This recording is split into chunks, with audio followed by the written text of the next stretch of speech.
and something that Israel needs to uphold. In a few months, residents of the United States will be heading to the polls to elect a new president. And in a trip to Superior and Wisconsin, Joe Biden looks to regain a key Democratic stronghold.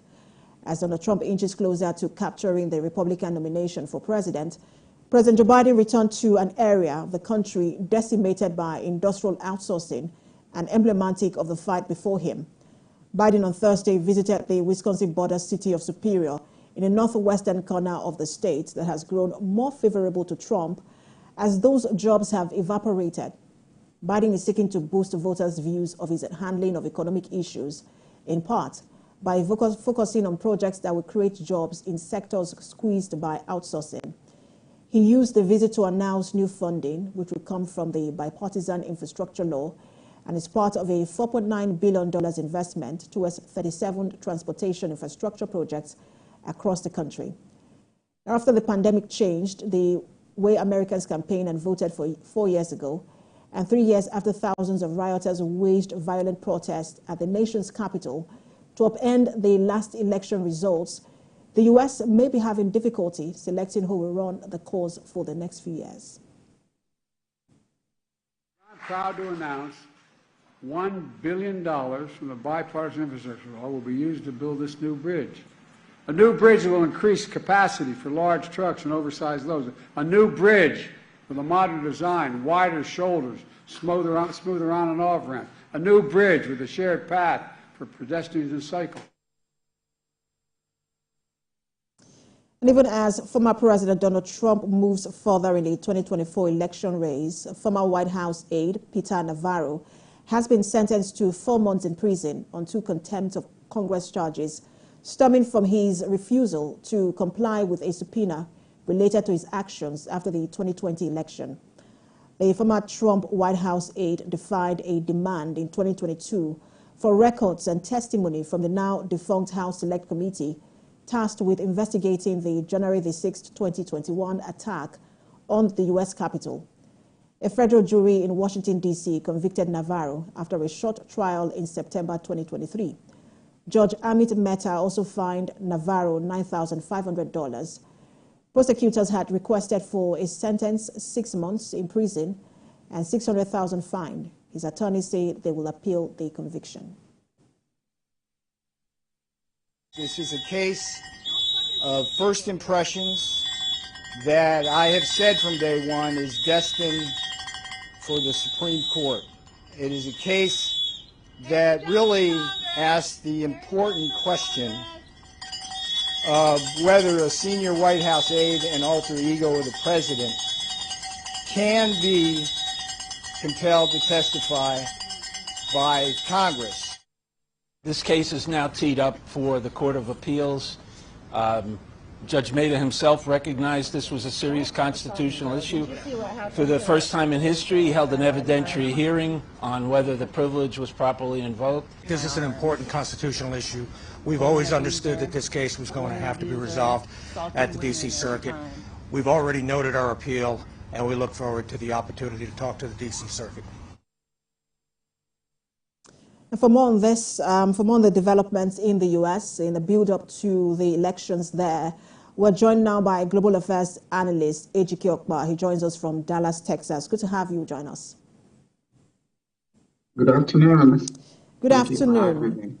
How enthusiastic do you think Americans are for a likely rematch between Trump and Biden? Well, some people wish that, it was going to be 2 different candidates, but somehow we're going to end up in a rematch between Biden and Trump. So that's what we have. There's this saying, when the desirable is not available, the available, both by design and default, becomes desirable. So we're not going to switch horses in the middle of a stream.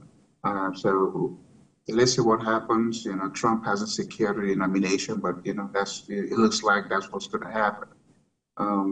So yeah, between now and November, it's an eternity in politics in the U.S.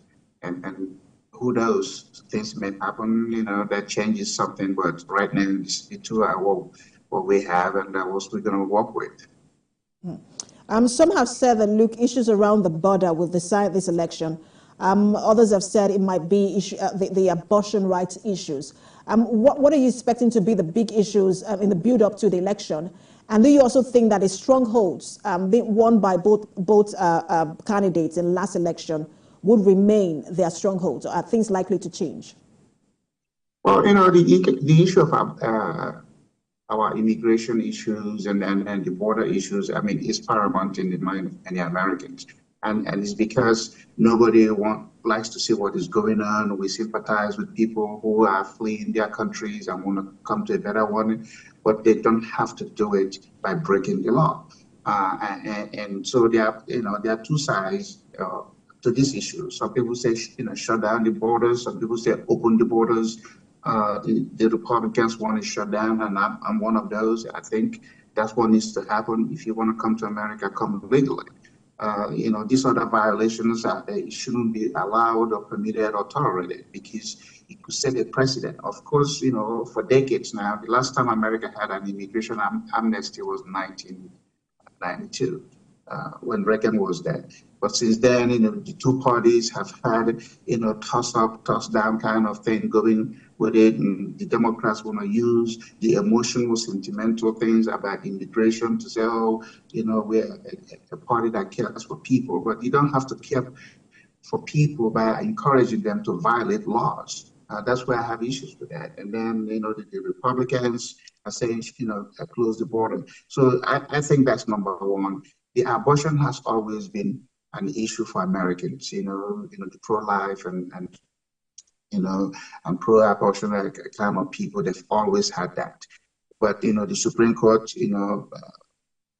made a decision on Wade, Roe versus Wade, and now he put it back to the state. So it's basically, in my mind, I think it's a state issue, but, there are issues surrounding, the rights of the woman, at what point.